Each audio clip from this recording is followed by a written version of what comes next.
ตัวรับจ้างตัวสีส้มไปแล้วเห็นมันช่องคือบักละลายจังน้ำท่วม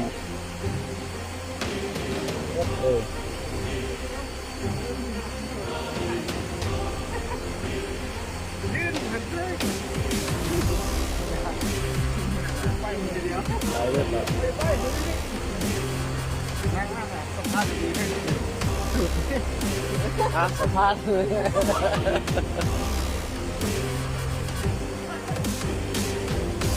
โอ้เสียหายยักษ์นะขัวอยู่เทิงคือจีลงคือเดียวนี่ขัวใหม่ต้องลงละขัวใหม่บุยู่ละฮะ ดูให้ ขนาดหล่นขัวทั้งจังเลยน้ำหล่นได้ดิขัวนี่มันจังหักเนี่ยขนาดบ่หล่นบ่หักนี่นะไปเขาซับที่กูแล้ว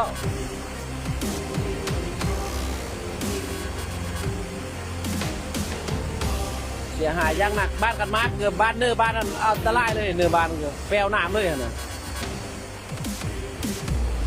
ตัวมืดงานดูว่าได้ปั๊มน้ำใส่บ่ได้จากอันนี่นะแล้วเดี๋ยวส่งก็อยู่ส่งเลยเดี๋ยวส่งมากกว่านั้นมีแต่บนมือแล้วเนาะเมืองน้ำเนี่ยรถก็สุปีตะกี้อยู่ถึงหัวน้ำจังเนาะ